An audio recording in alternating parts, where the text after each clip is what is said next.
Okay, let's talk about him. Kenny Pickett, a guy who I was very excited to see come into this season. I thought he had a good rookie year despite the less than promising box score stats. I thought his tape was much better. So I was interested in seeing what he would do in year two, and so far it hasn't been great. This was a disappointing game by the entire Steelers just in general. On top of it, Pickett got injured in this game, so that doesn't help things. So let's talk about Kenny Pickett, what went wrong with him, and what went wrong with just the Steelers offense in general. Starting off with this play, it's going to be a zone coverage play that the Texans are in, and to me, this is kind of a great example of just what, has been going wrong with the Steelers offense, where watch what happens. First, Pickett's going to take the snap. He's going to look towards his right. That's, a concept that typically can be pretty good against zone, but really, I would say Houston's kind of all over it. They're doing a good job at covering. So, you got to give credit to the opposing team, right? Usually, I feel like it's easy to fall into it's either good offense or bad offense, but no, sometimes it's,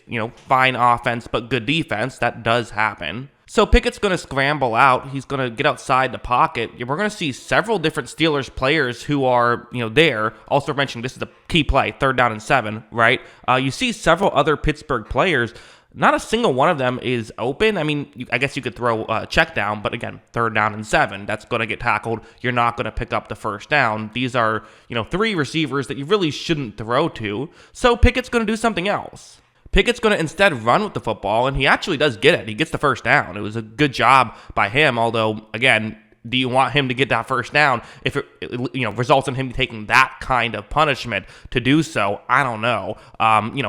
Maybe in specific moments, sure, if it's the playoffs, absolutely. But in this spot, it's already not ideal. And again, it kind of goes to the bigger issue, which is why is Pickett having to do this in general? Pickett looked at basically every eligible receiver. I mean, he literally looked at every eligible receiver to see if they were open, and none of them were. It's like, at the end of the day, you do need someone to throw the football to. Not to say that it's not, there's no issues with Pickett, and we'll get into those, but this was an issue.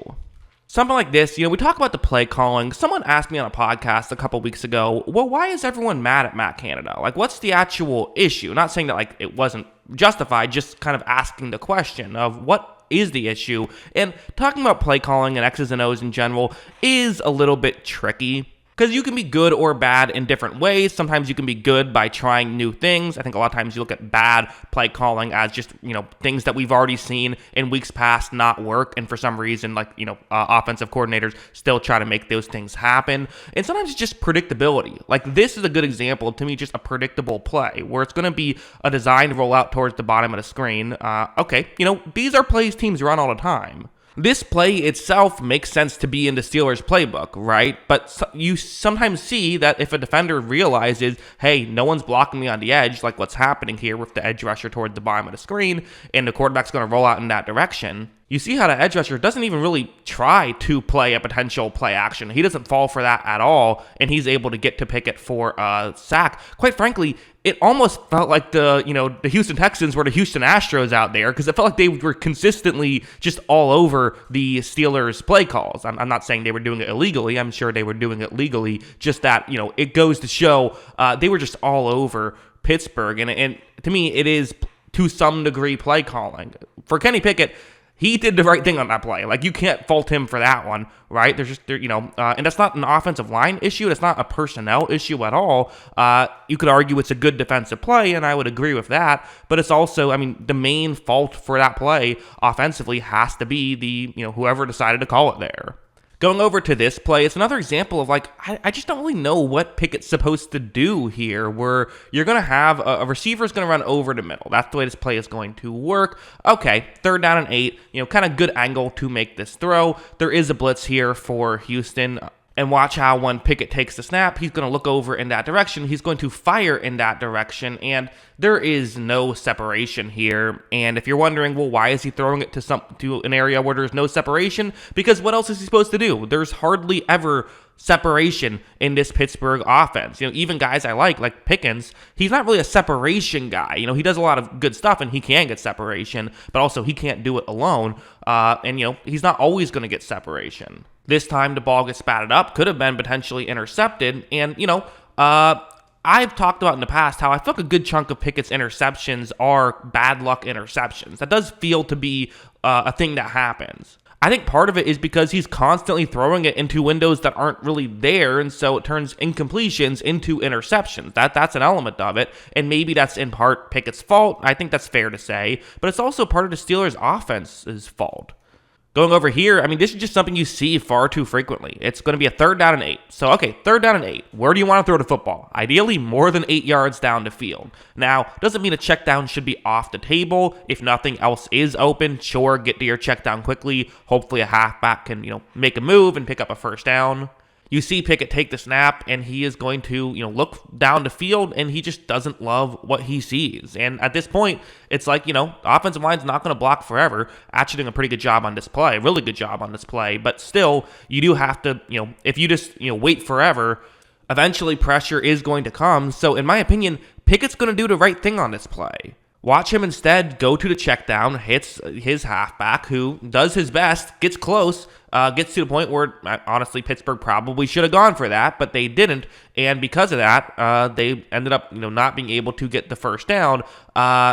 It's unfortunate, but again, it's like, what is Pickett supposed to do there? If he throws it down the field, it could be an interception, and then everyone criticizes him. He's just getting put in really tough situations. And heading over here, I do have to say, I know people are going to say I'm making excuses for Pickett or whatever. I really don't understand why people always say, oh, you're making excuses for this player. All I'm doing is trying to figure out what I believe the case to be. I hear this criticism all the time with Pickett. Oh, people make excuses for Kenny Pickett. Oh, Jackson, you just make excuses for Kenny Pickett. Why would I make excuses for Kenny Pickett? I didn't love him coming out of college, and I'm not like a Steelers fan or anything. I'm not a Steelers hater either. I'm neutral towards them. This is what I think is happening, is he's in a bad situation and still sometimes makes the most of it. Like this play, going to be a zone coverage play that the Texans are in, cover 3 zone. Watch as when Pickett takes the snap, first he looks towards his towards his right, and you see not a lot open right here. So, okay, no worries. Let's try and figure something else out. Pickett's going to scramble outside the pocket when the pressure comes and still looks over here to where, doesn't really have a ton of room to run with the football if he wanted to. Maybe you could try to make that happen, but you also do have a halfback trying to get kind of into a now open gap in coverage. Watch Pickett off balance make a beautifully accurate throw. It's a little hard to tell because the broadcast put a random line there for some reason, but really good stuff from Kenny Pickett. He did show these flashes. Again, am I saying Kenny Pickett's the guy? Is he a franchise quarterback? I don't know. I don't think he's shown me that he is that guy yet, but I also think that, if you have a young quarterback, the way you see if this young quarterback is really the guy is you put them in a good offensive situation and see if they either thrive or they, fall apart.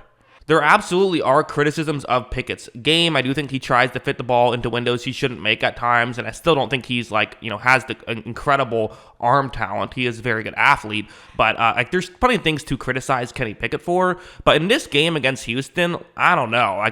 If Mitchell Trubisky's in there, I don't think it's going any better. It will get better. The situation will get better in different games. Got to give credit to Houston, but this was a failure by a lot of people's levels. It's easier to blame the quarterback, just like it's easier to credit the quarterback when things go well, but there were a lot of issues here, in my opinion. But yeah, that's what I think. What do you think? Let me know in the comments below. Always love hearing from you, and of course, as always, thanks for watching.